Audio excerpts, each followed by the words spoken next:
Bonjour à tous et à toutes, ici Nicolas de Montréal. On est lundi, on est le 8 avril, donc j'en suis à la journée 8 de mon jeûne spirituel 2019. Et je voulais faire un petit retour aujourd'hui sur cette journée spéciale. C'est spécial parce que, en fait, les taux se resserrent. Comme vous connaissez ma stratégie, j'ai commencé par une cure de jus. J'en suis encore à une cure de jus, mais depuis hier, j'ai passé à seulement des jus verts. C'est-à-dire que les 5 premiers jours, les 6 premiers jours, je me suis permis des jus de carottes, des jus de betterave et certains mix comme ça, plus sucrés. Et c'est sûr que si je veux que ça soit plus facile pour rentrer dans un jeûne à l'eau, il faut que j'élimine le sucre au maximum. Donc, hier et aujourd'hui, et dans les 2 prochains jours aussi, je bois des jus verts dilués. Aujourd'hui, je suis dilué à 75%. Donc, ça goûte presque rien. C'est plutôt symbolique, mais ça me supporte quand même. Et je dois dire que mon corps n'est pas très content, là. Il a comme compris tout d'un coup, mon corps physique, que là, c'est sérieux, là. Donc, j'ai eu des symptômes un peu comme un début de grippe.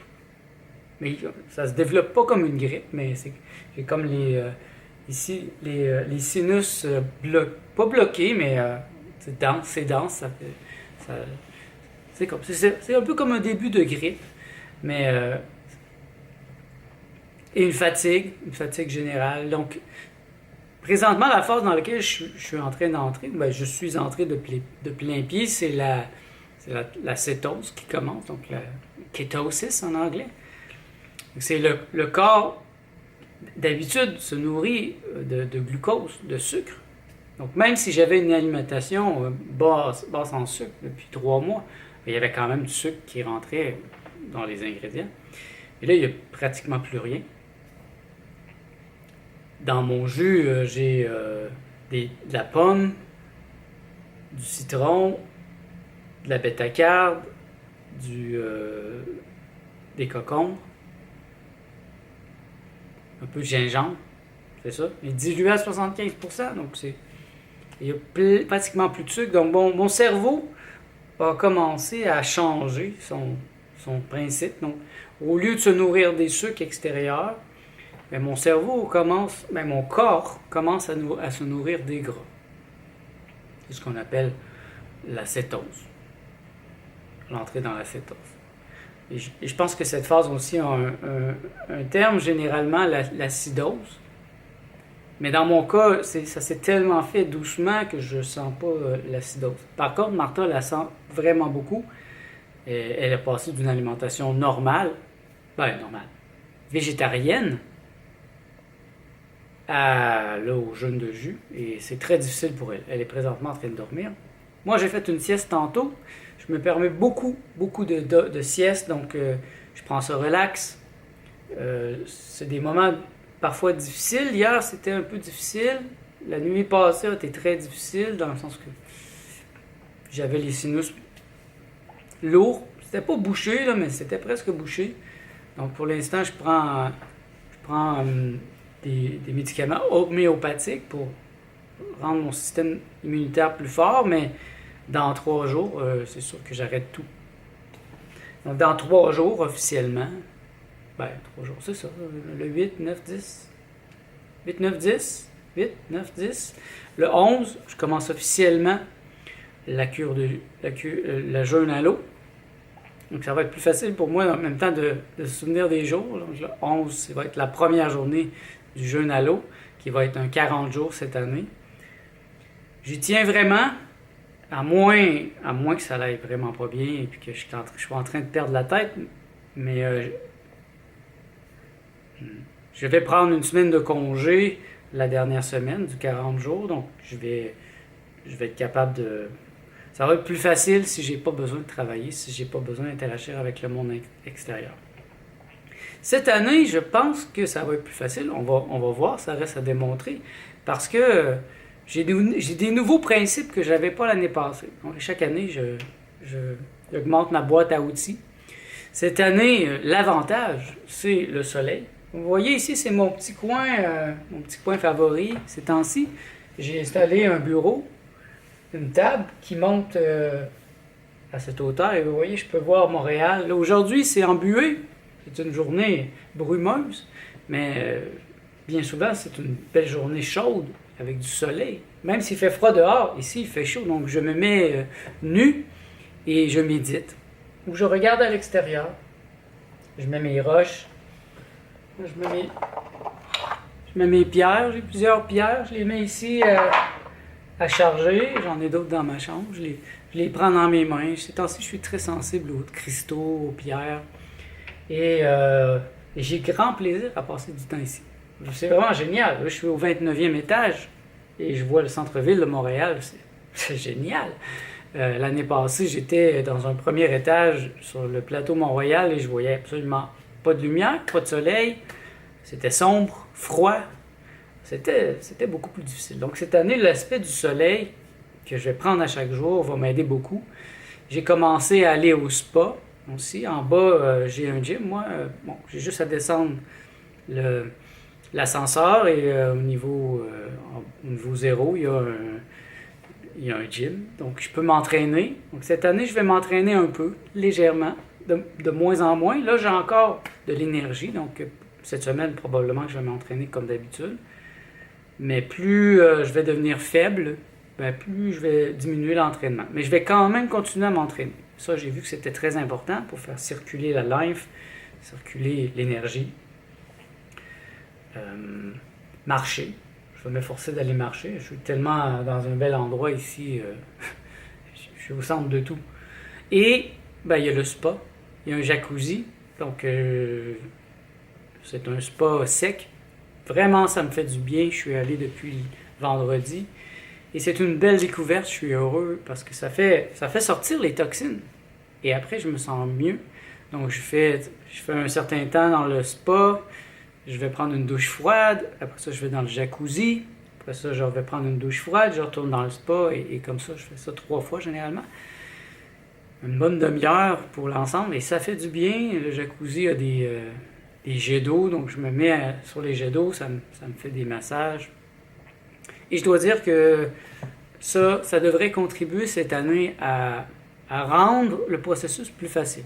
Et je considère même faire des énémas. Parce que Gabriel Coussine nous suggère, je ne suis pas trop certain encore à quel... lui, il dit d'en faire à tous les jours. Moi, je ne suis pas encore certain. Un énéma, c'est simplement de se rentrer un tube dans l'anus, de faire entrer de l'eau avec un sac spécial, d'attendre un peu et puis de faire sortir l'eau. Donc, c'est un nettoyage, un peu comme... ça a un nom aussi. En tout cas, l'énéma, c'est l'aspect le plus facile qu'on peut faire à la maison. Je pense le faire. Donc, toutes ces petites choses, plus les meilleures connaissances que j'ai acquises depuis les dernières années, je crois que ça va m'aider grandement. Je ne crois pas que ça va enlever des moments de souffrance, des moments de douleur qui vont venir nécessairement, parce que c'est un jeûne, donc je ne mangerai pas. Mon organisme va se guérir. Donc, la douleur vient pas du fait qu'on a faim quand on est sur un jeûne, parce qu'on n'a pas faim. Donc, c'est une mauvaise conception que les gens qui n'ont jamais fait de jeûne peuvent avoir. Ils s'imaginent qu'on a toujours faim. Et c'est pas vrai. On n'a pas faim. Il y a un certain point, donc très bientôt, dans quelques jours, la faim va cesser. D'ailleurs, je n'ai pas faim. J'ai vraiment pas faim. J'ai des baisses d'énergie, mais j'ai pas faim. J'irai pas manger, par exemple. J'ai pas des obsessions de manger. Par contre, Martha, présentement, elle se bat contre ses obsessions parce qu'elle commence. Moi, j'ai commencé depuis 3 mois un processus de raréfication, de sélection dans mon alimentation. Donc, j'étais dans la phase 1 de la Rainbow Green Live Food Cuisine, ou l'alimentation arc-en-ciel. Donc, c'est une alimentation qui était très basse en sucre. Donc j'ai déjà travaillé beaucoup des aspects, des obsessions, des fruits sucrés, des choses sucrées. Donc ça se fait tout en douceur. Mais bien sûr, il y a un moment, comme aujourd'hui et hier, où quand le corps passe de de transformer l'énergie, de prendre les glucoses pour avoir l'énergie au lieu d'aller vers les graisses intérieures. C'est sûr, là, il y a comme il y a un switch, une transition qui se fait, et j'ai foi que dans l'année, déjà demain, ou après-demain, ça va revenir à la normale, et après ça, quand je vais commencer mon jeûne à l'eau, vendredi, le 11 en tout cas, ça va se faire tout en douceur. Ce qui est difficile, ce que je voulais dire aussi, c'est qu'est-ce qui fait vraiment mal, c'est que lorsqu'on donne au corps ce temps de guérison, ce temps de repos, eh bien il dit « Ouais, yes, là je peux me guérir. Passons à l'action. » Donc la guérison se fait de l'intérieur vers l'extérieur, de haut vers en bas. Donc tout ce qui est à l'intérieur va être guéri en premier parce que c'est le plus important. Les organes, s'il y a des choses à l'intérieur dans le cerveau, dans les organes de la tête. Et donc, quand il y a des douleurs, les douleurs viennent justement d'une guérison d'un quelconque. Par exemple, quand on a la grippe, c'est la fin de la grippe parce que c'est quand on éjecte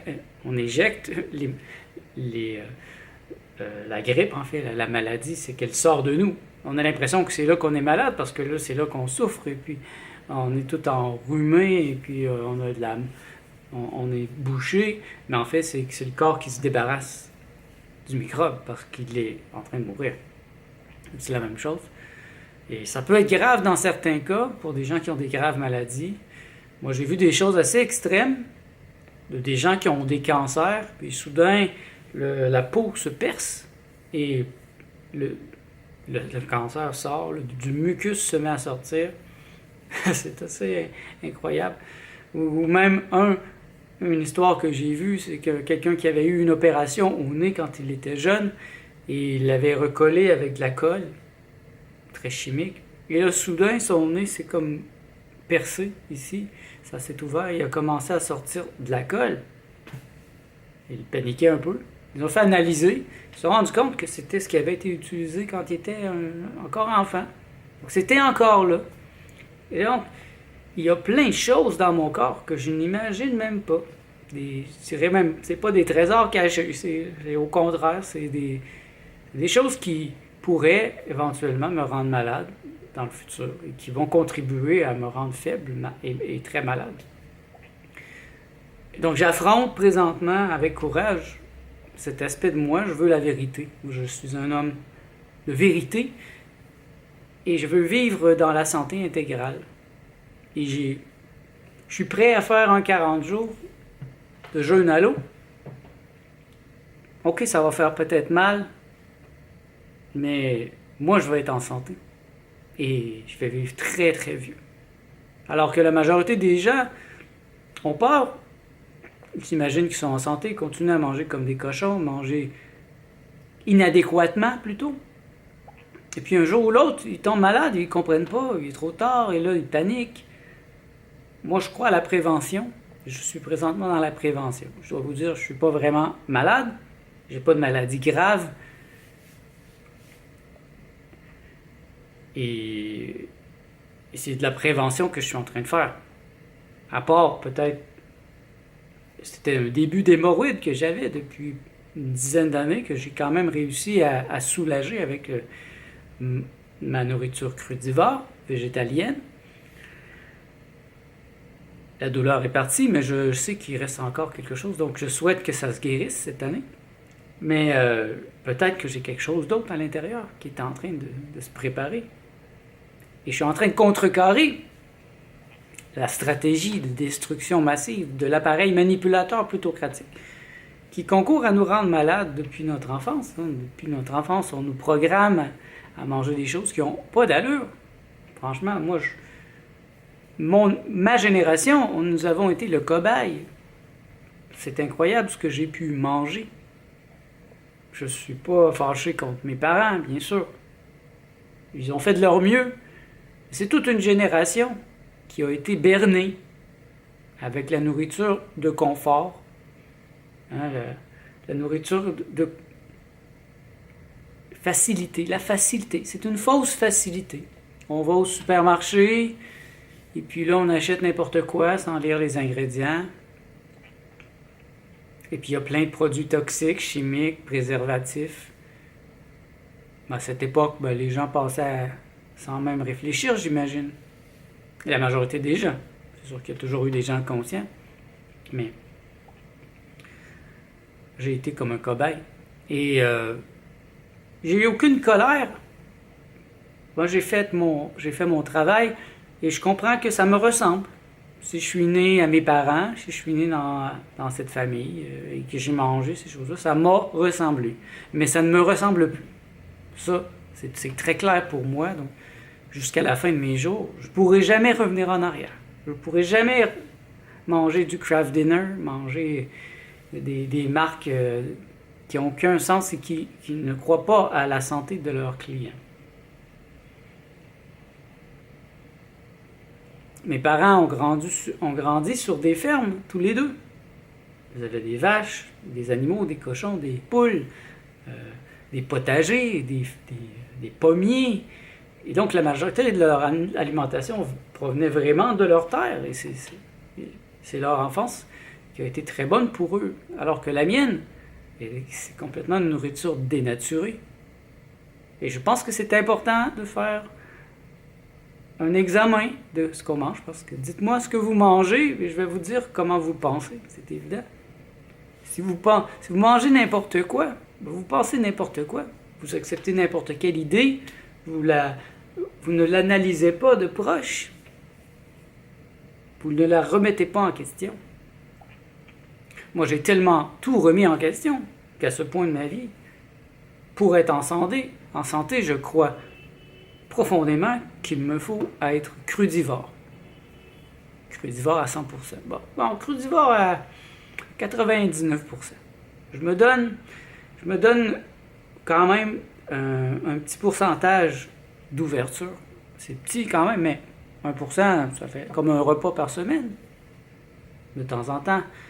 Mais végétalien à 100%, ça c'est sûr et certain. Je ne crois plus à l'alimentation animale, l'alimentation laitière. Je crois que c'est une aberration pour mon corps, à moi. Faites ce que vous voulez, je ne vous dirai pas quoi faire. Par contre, j'ose espérer que je peux donner l'exemple.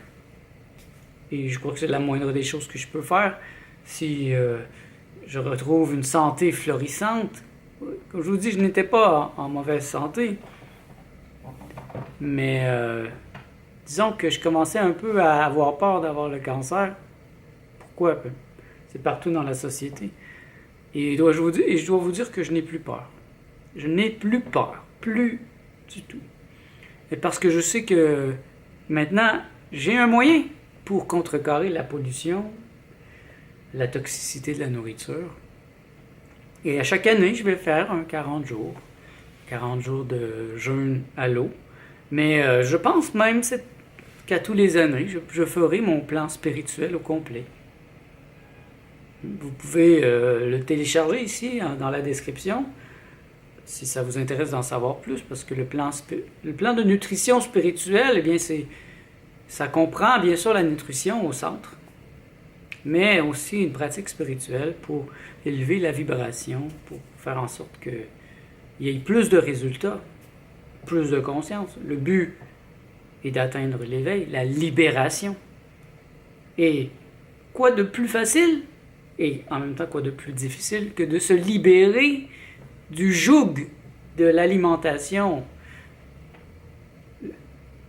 de notre époque. Je vous mets au défi, allez-y, essayez. Si vous êtes quelqu'un qui mangeait même de la viande et du lait, mais commencer simplement par couper la viande, les produits laitiers, peu à peu aller vers le végétarianisme, puis le végétarianisme, et après aller vers le végétalianisme, et par la suite, commencer à réfléchir au crudivorisme. Pour une vraie santé, à mon avis, premièrement, on ne peut pas vivre vieux si on est gras. Mais les centenaires, c'est des gens qui sont maigres. Il n'y a pas de centenaire de 300 livres. Cherchez, vous n'en trouverez pas. Et donc, c'est déjà un signe que c'est le chemin de la santé, hein, d'être maigre. Et Gabriel Coussens, dans son livre Spiritual Nutrition, Rainbow Green Live Food Cuisine, amène aussi l'idée de la restriction calorique comme étant un gage de longévité et de santé. Donc, mangez moins. Remplissez votre assiette et mangez seulement 75% ou 50%. Faites en sorte que vous ayez toujours un peu faim. N'allez jamais au point où vous avez mal au ventre.